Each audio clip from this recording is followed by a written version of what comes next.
Welcome to Malifaux University. 102. Models and Stat Cards. Other than your Fate deck, your models and stat cards are what you'll handle most during a game of Malifaux, so let's take the time to understand them. Like it says in the rulebook, Malifaux is a skirmish game. Remember this when you're planning out what crews you want to buy and build. You're not ever going to put dozens of models on the table. You'll probably never put more than 10 on the table, and usually only 7 or 8.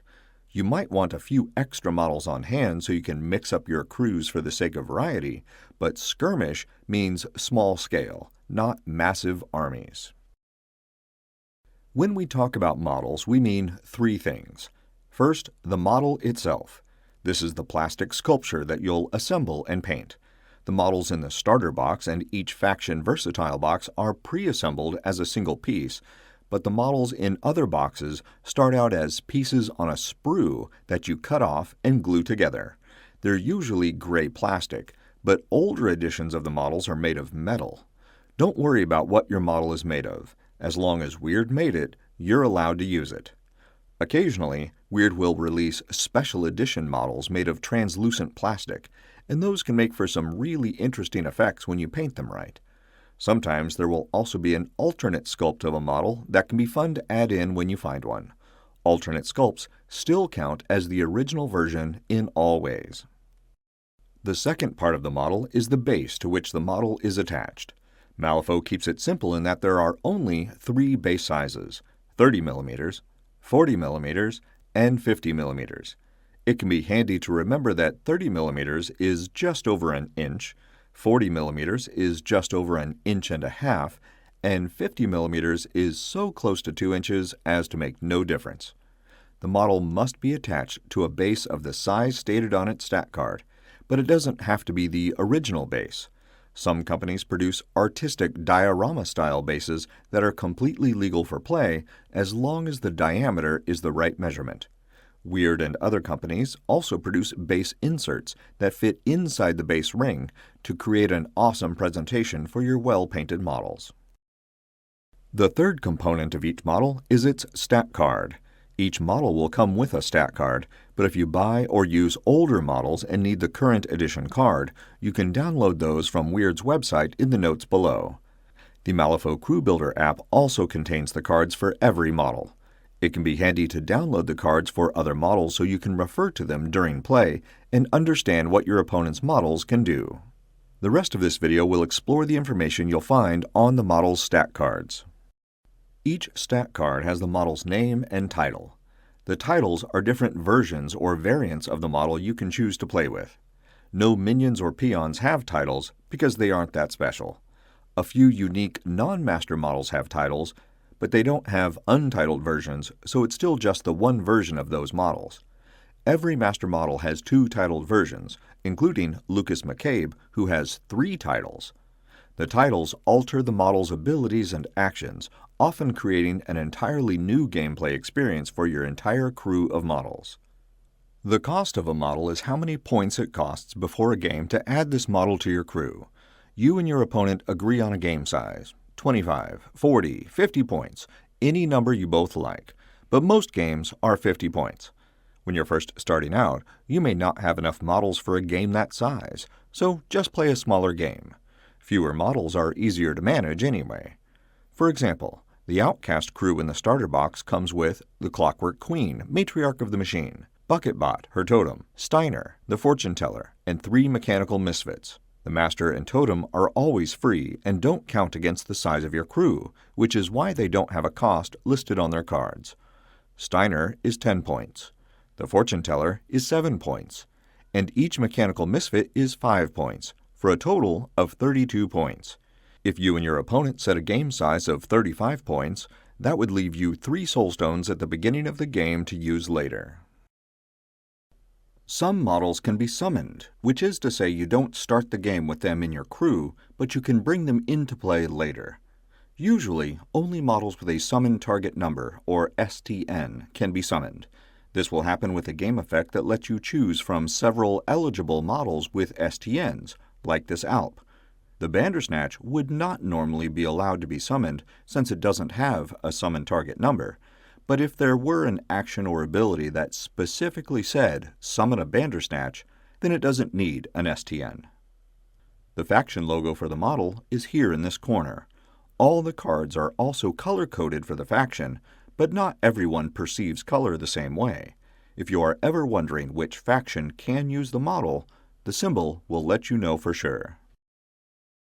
Characteristics are here and show some fundamental traits of the model, such as its station in the crew, master, henchman, minion, peon, or totem, and what it's made of, living, undead, construct, and so on.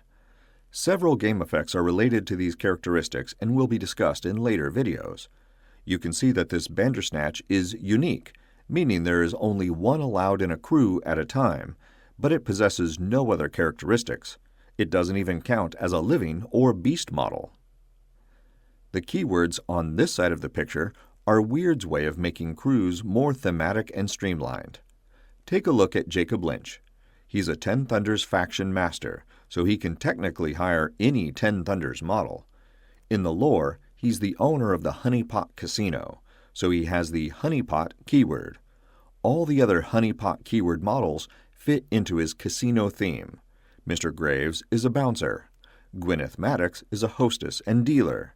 The Beckoners are escorts, and so on. If I want to hire into Jacob's crew a Ten Thunders model that doesn't have the Honeypot keyword, the point cost is increased by 1. If I'm playing Jacob Lynch and I really want to use this Yokai model, I can, but instead of 6 points, this model will cost me 7 to add to my crew. The exceptions to this are models with the versatile characteristic, like Koji. He belongs to the Ten Thunders faction, as shown by the faction symbol, and has the Sayuri keyword. Since he also has the versatile characteristic, he can be added with no extra cost into any Ten Thunders crew for his regular cost of 7 points. The details of that process will be covered in another video. It is easy to become overwhelmed by the many options available through factions and keywords. At this point in the game, keep it simple. If you're using the starter box, use those crews to get used to the game. Take some time to learn the lore and pick a faction you generally like. Look at the master models within that faction and pick one of those. There are 2 versions of each master's core box, each with a different title and set of models. Between the 2 titled boxes, you'll have nearly all the models in that keyword.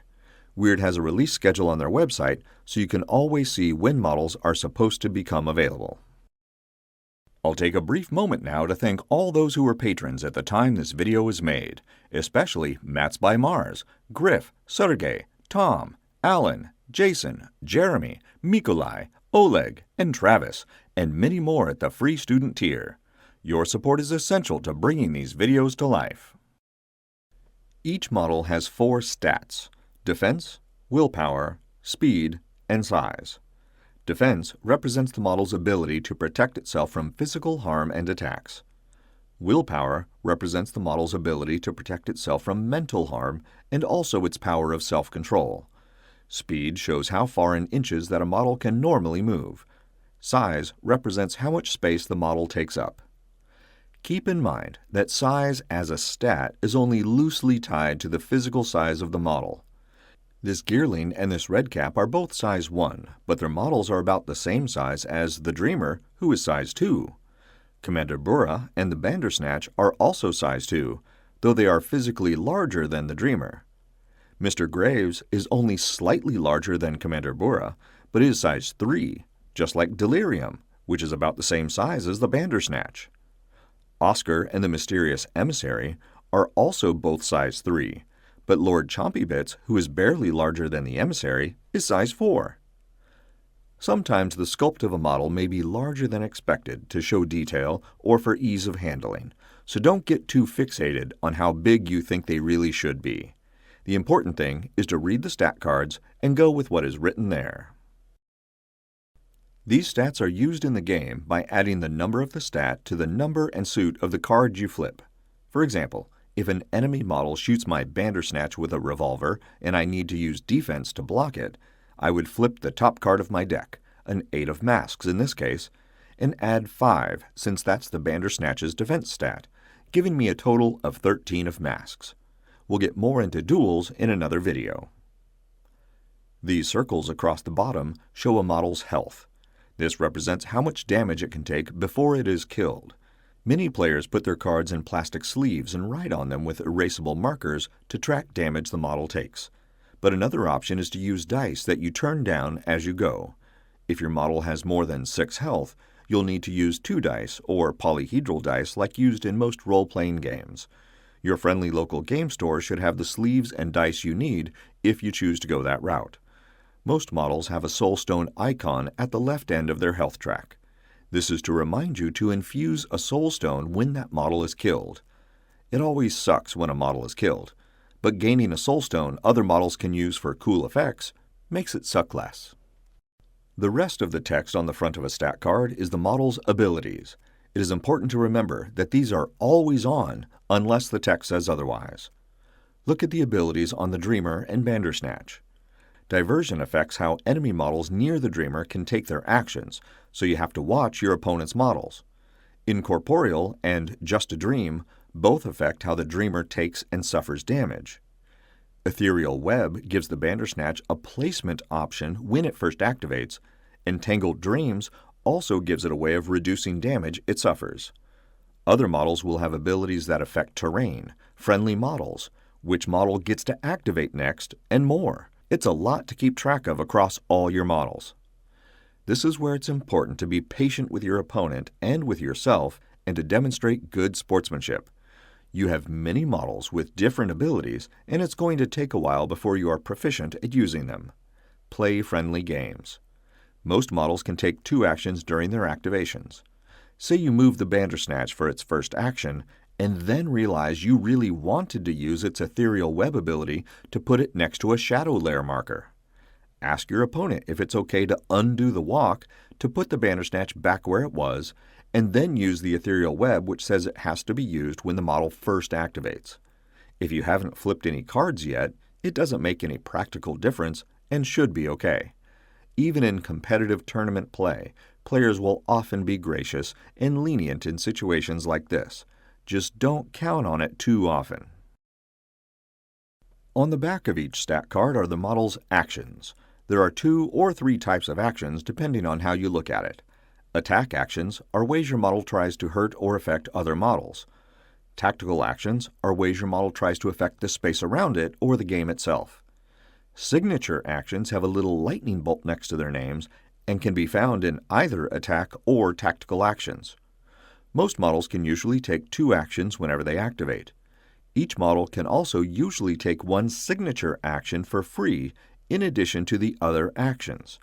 If you're playing an encounter of 50 points or greater, then your crew leader gets a 3rd action during its activation, in addition to a free signature action. This isn't to say you can use the signature action only once. Unless it says once per activation or something like that, you can use your signature action for every action your model takes, but it gets to take it once for free beyond the 2 or 3 regular actions it is allowed to take. The last detail on a stat card is the model's base size, shown here at the bottom on the back. Some other miniature warfare games don't tell you what base size the model should be on, and this has caused problems in tournaments when a player mounts a model on a smaller or larger base than it came with. In Malifaux, you can use any base you want as long as its outer diameter is the size listed on its stat card. You can add terrain, grass, flight stems, whatever you want, as long as the base diameter doesn't change. Your Master Models card will have a little more information on the front. On this side, it tells you the name of the crew card to use with this version of the Master. On this side, it tells you which totem this version of the Master brings for free. When you're building your crew, you must bring the specific crew card and totem listed on your Master's stat card. With that said, let's take a look at crew cards. Here is the name of the crew card and the titled version of the Master it goes with. This is so you can double-check to make sure you have the right crew card with the right Master.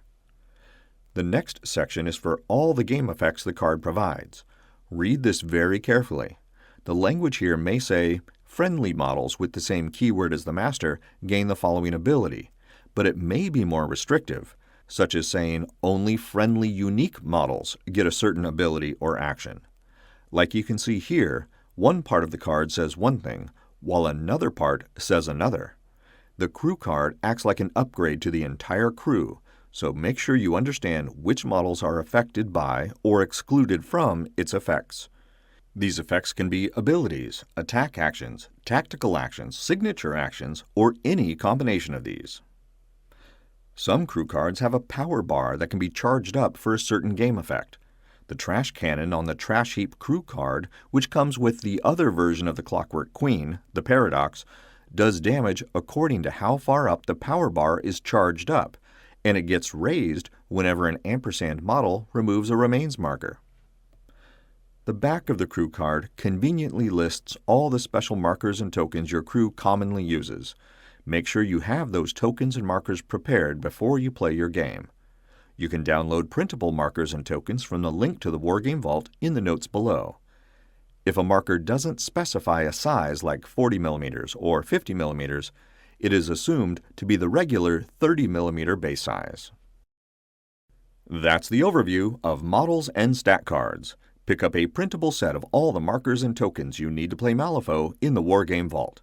If you haven't already, join our Patreon for early, ad-free access to all new long-form content. And be sure to visit the Malifaux University gift shop for the latest in Malifaux-themed shirts, hoodies, drinkware, and more. Links are in the notes below. And remember, play friendly games, keep it simple, and have fun.